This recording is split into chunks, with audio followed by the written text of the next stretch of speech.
이번 시간에는요, 영유아의 이중언어 발달에 대해서 학습해보는 시간을 갖도록 하겠습니다. 자, 영유아는 하나의 언어, 즉 우리 모국어, 이런 모국어에 노출되어 있고 또 그 언어들을 환경 속에서 부모로부터 또 교사의 어떤 좋은 모델링부터 자연스럽게 이렇게 습득을 하게 됩니다. 이중언어의 어떤 구사자는 영유아는 다양한 그런 사회적 환경을 통해서 모국어 외에 그런 다른 언어, 즉 제2언어라고 하죠. 이 제2언어에 해당하는 그런 외국어를 습득하게 됩니다. 이처럼 모국어와 또 다른 나라의 언어, 외국어를 두 가지 언어를 모두 구사하는 사람, 이것을 우리는 이중언어 구사자라고 이야기합니다. 자, 그럼 영유아는 이런 이중 언어를 영유아가 자신의 모국어 외에 다른 언어를 습득하는 그런 이중 언어 발달 과정을 이제 보게 되면 우리는 이제 두 가지 맥락으로 이야기할 수가 있어요. 즉 동시적 이중 언어라고 또 이야기할 수가 있고 또 순차적 이중 언어, 이렇게 이제 구분해서 이중 언어에 대한 그 발달 과정을 이야기할 수가 있습니다. 자, 그러면 동시적 이중 언어와 또 순차적 이중 언어는 어떤 특징이 있는지 알아보도록 하겠습니다. 동시적 이중 언어는 영유아가 출생과 더불어서 두 가지 언어에 동시에 그 환경 속에 노출이 되어서 같은 공간에서 동시에 두 언어를 모두 습득하게 되는 경우가 바로 동시적 이중 언어 발달이라고 할 수가 있겠습니다.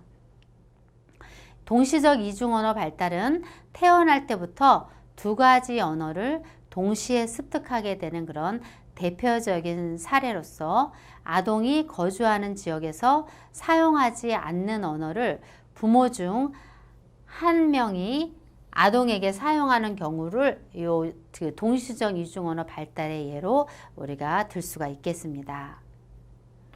언어를 사용하는 지역에 거주하면서 아버지는 이런 영어만을 사용하고 또 어머니는 영어와 이탈리아를 사용하는 그런 언어 환경에서 어머니가 자녀에게 만약에 이탈리아만을 사용했을 경우 아버지는 아동에게 영어를 사용하고 또 어머니는 아동에게 이탈리아를 사용하면서 어때요?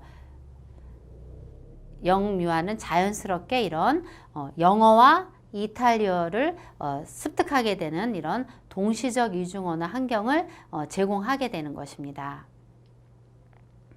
이처럼 두 가지 언어가 이런 동시적 이중 언어 발달에서는 3세 이전에 발달을 하게 됩니다.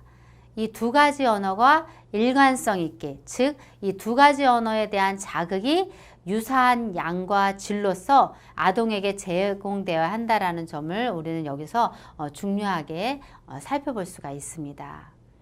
즉 이 3세 이전에 언어가 이제 발달을 하게 되는데 어떠한 부분에만 한 언어에만 치우치는 것이 아니라 이 두 가지 언어가 골고루 또 양이라든가 질에 대해서 제공이 되었을 때 이 이중 언어가 잘 발달할 수 있다는 것입니다.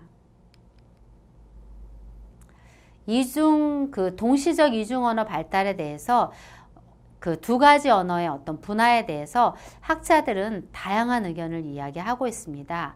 즉 아동이 이 두 가지 언어를 결합하여서 하나의 언어 체계를 형성한다라고 주장을 하고 있고요. 또 아동이 이 두 가지 언어를 구별하여서 언어 체계를 형성하고 있다라고 이렇게 주장을 하고 있습니다.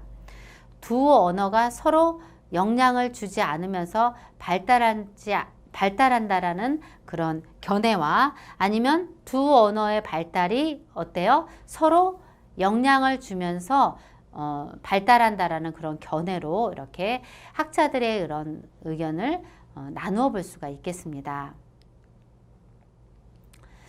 자, 이중 언어 발달에 대한 연구들은 이제 많이 이루어지고 있고 또 우리가 이제 제2의 언어 이런 문화권에 있기 때문에 부모들